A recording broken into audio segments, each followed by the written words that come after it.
Hello everyone, Jeff here with you for episode number 15 of the Wednesday Night Wrestling Blitz here on YouTube. This is a GMTE Express add-on. Let's get right into the action here. It's great to be back with you after a week off last week.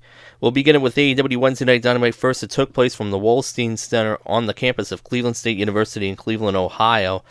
It opened with Moxley making his way through the crowd out for a promo. He was wearing the eye patch to sell his injury from last week at the hands of Jericho. He basically just hypes up his upcoming match against Jericho for the title at Revolution. It was good, it was decent, pretty much everything you expected him to say here.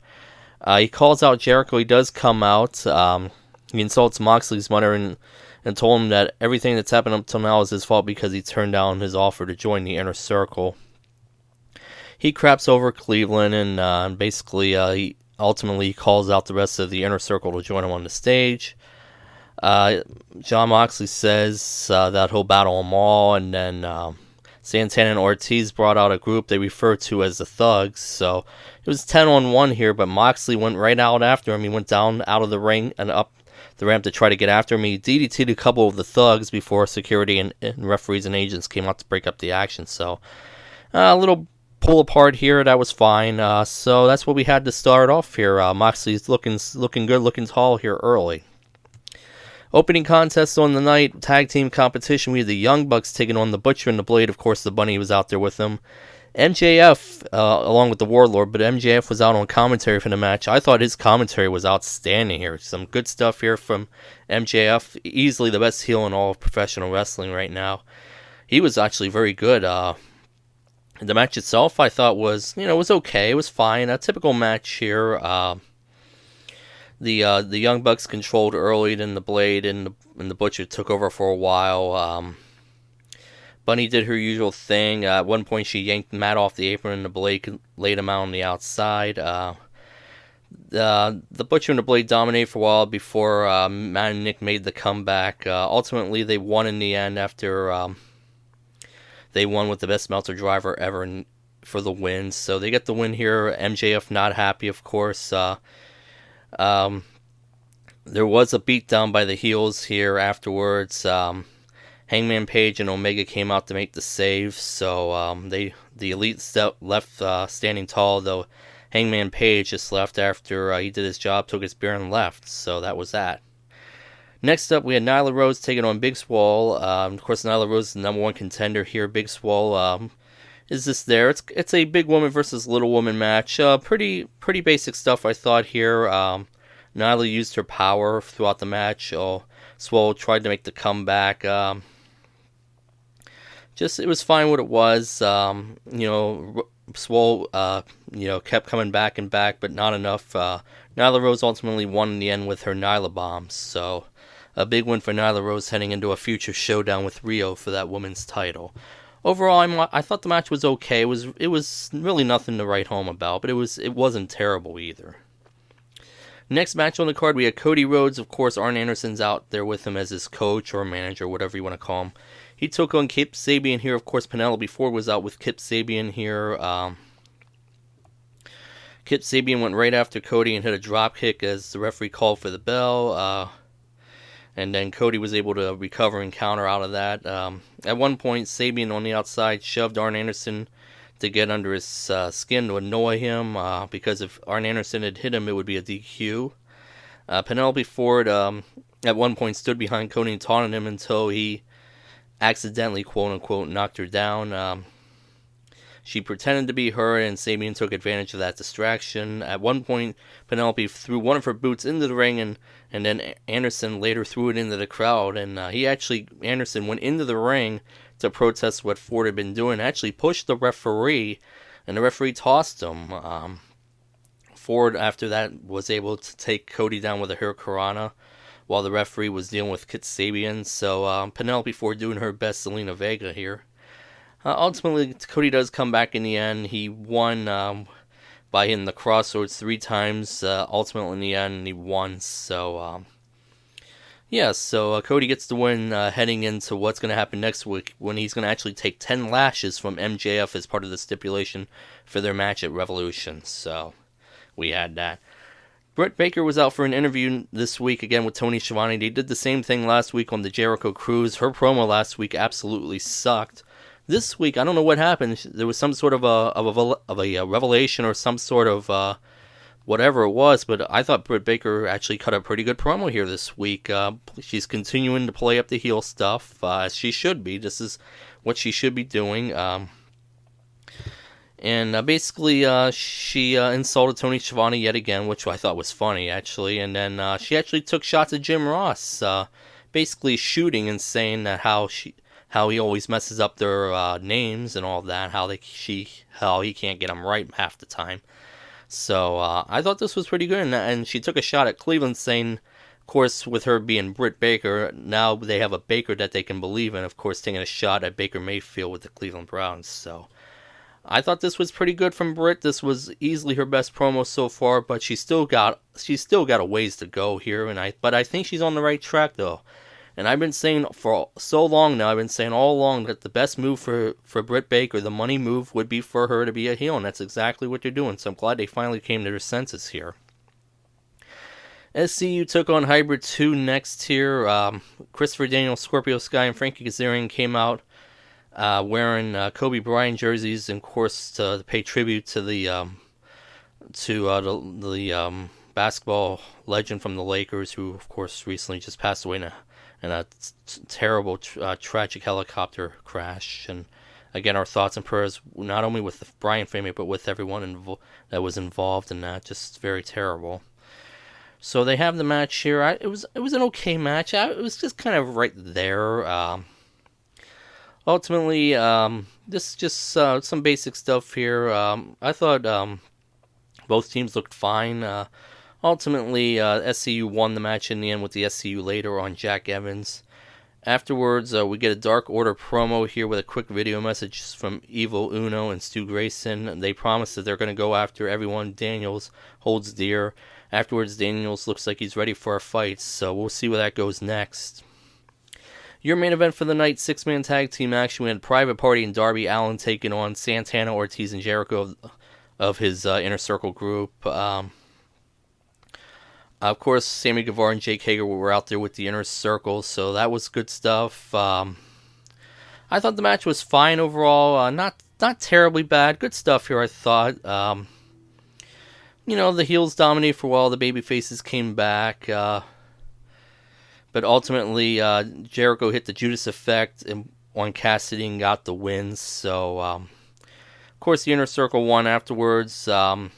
The rest of the Inner Circle came in. They went to work on Darby Allin. And they did the deal here where they actually drove Darby Allin's own skateboard into his throat. That kind of looked painful, but it was a good sell job, I thought, from Darby Allin. Moxley ultimately comes down to make the save with a baseball bat. He actually took out Jake Hager on the outside and then sent the rest of the Inner Circle packing. So they're obviously hyping up that Jericho John Moxley match for Revolution for the title. So that was AEW Wednesday Night Dynamite. It took place from the Wolstein Center on the campus of Cleveland State University in Cleveland, Ohio. Let's move on to NXT. It, of course, took place from Full Sail University at Winter Park, Florida. It opened with Finn Balor taking on Trent Seven here. This came as a result of Finn Balor attacking Trent Seven in the parking lot after Worlds Collide. So they had the match here. I thought this was actually pretty good stuff here from these guys. A lot of back and forth. Good action, I thought, overall. Seven held his own against Finn Balor. Ultimately, Balor won in the end after he hit the coup de grace off the top rope and then the 1916 for the win.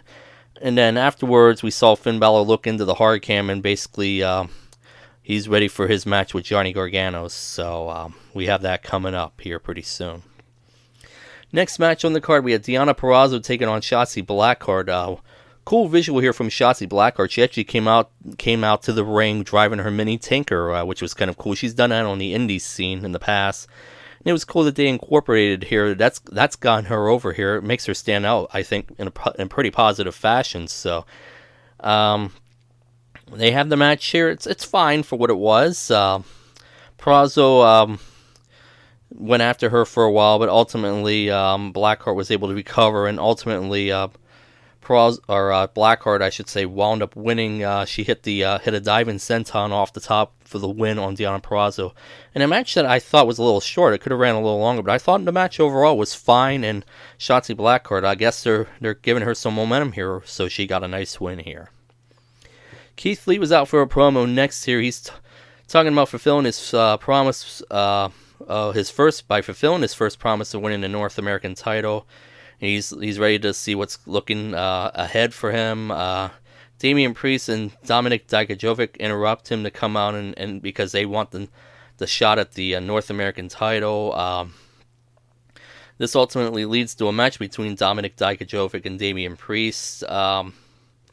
Good stuff here from these guys. I thought this was actually a pretty good match as well.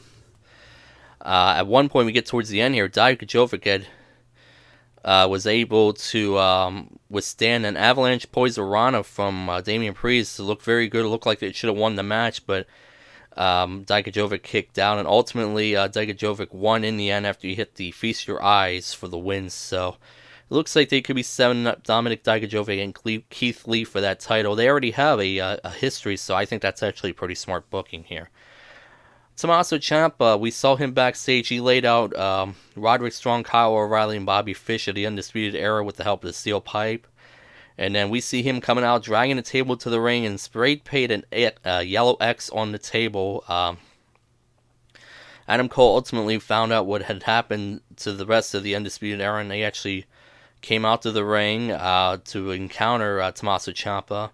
We see William Regal come out with the contract for the TakeOver Portland NXT title match, which had already been signed by Adam Cole, baby. So instead of Regal giving it to Tommaso Ciampa, Cole himself actually took the contract into the ring, and Tommaso Ciampa ultimately did the thing here where you saw him powerbomb Adam Cole right through the table, and he delivered it pretty hard, and then ultimately Ciampa signed his name in blood on the contract, so that match is now officially official, so we have that going forward. Next up, we had Dakota Kai taking on Tegan Nox, the former best friends here going at it. Prior to the match here, we see Dakota showing Tegan Nox the assault of her on the Titantron as she came out to the ring here from the last TakeOver. They went all over the arena here. They tried to go for weapons at one point, never really did it. We get towards the end of the match. Candice LeRae came out to stop Dakota Kai from using a steel chair, and then that was enough of a distraction where actually, because the knee brace was in the ring, Tegan Nox actually used the knee brace and actually nailed Dakota Kai with it, and then ultimately won with the shiniest wizard for the win. So a bit of retribution here for Tegan Nox, but again, a match that I thought ran kind of short. They should have given this match plenty of more time than they did, but Tegan Nox does get the win here, as she should have. Another women's match was next. We had Chelsea Green out with Robert Stone, taking on Kaden Carter here. Chelsea Green dominated most of this match here. Ultimately, Kaden Carter did come out, did make the comeback here. Chelsea Green had regained control, but unfortunately, she got caught in a small package and actually lost to Kaden Carter. This was Kaden Carter's first win, I believe, in NXT, if I'm not mistaken. She had a lot of close calls, but she actually got a win here against Chelsea Green. That pretty much tells you everything you need to know right there. Your main event for the night is the Dusty Rhodes Classic Tag Team Tournament Final with the Grizzled Young Veterans taking on the Broserweights here. Of course, the Grizzled Young Veterans are Zach Gibson and James Drake here, and then you have Matt Riddle and Pete Dunne as the Broserweights here. Great stuff. They gave this match plenty of time, more than 20 minutes. Outstanding stuff from all four guys. They all get a chance to shine here. Ultimately, in the end, the Broserweights won the match, rightfully so. They won with the combination of the Enziguri to the GTS. So they won, as they should have. So they are the Dusty Classic Tournament Champions. Here they got the big trophy. You got Pyro in the ring, which was a nice, cool visual. And they celebrated as they went off the air. So that was NXT that took place from Full Sail University in Winter Park, Florida. Let's go over the ratings real quick, then I'll give you my pick of the week. Ratings are in for NXT and AEW this week. AEW did win in the ratings yet again.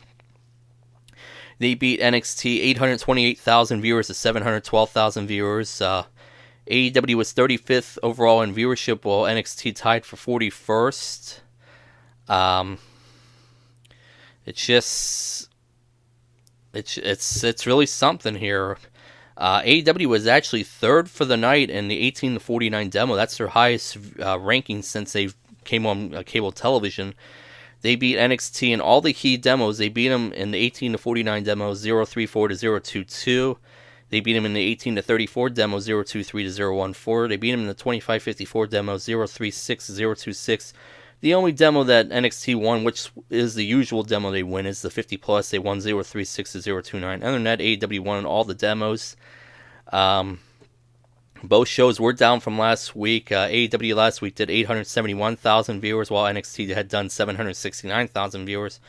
This might have something to do with, CBS running a special with the greatest Super Bowl commercials that was airing during this time. There was no overrun for NXT this week because of the season premiere of Mr. and Ms. and Miss and Miss, Ms. and Mrs. or something, whatever that's called, with the Miz and Maurice. So there was no NXT overrun this week. So that was a USA Network decision, apparently. So through 17 weeks, AEW leads 13 weeks to NXT's 3 weeks and the one's high. So that's what we have there. And of course, that does not count the December 25th show because AEW was not on that night. So that's what we had there. Let's give you my pick of the week. My pick of the week here is NXT again. I thought NXT from start to finish once again, I thought had the better overall action, more excitement. I thought really nothing wrong with AEW. I thought their stuff was pretty good overall. I just thought NXT just had the better action overall. So I'm NXT is my pick of the week. So through 15 weeks here, and I don't count last week's show because AEW was a tape show, so that's why I didn't do a show last week. So through 15 weeks, I have NXT with 10 picks and AEW with 5 picks. Let me know down in the comments section below what your favorite action from Wednesday was. We'll see you the next time with the next edition of the Wednesday Night Wrestling Blitz here on YouTube. Bye for now, everyone.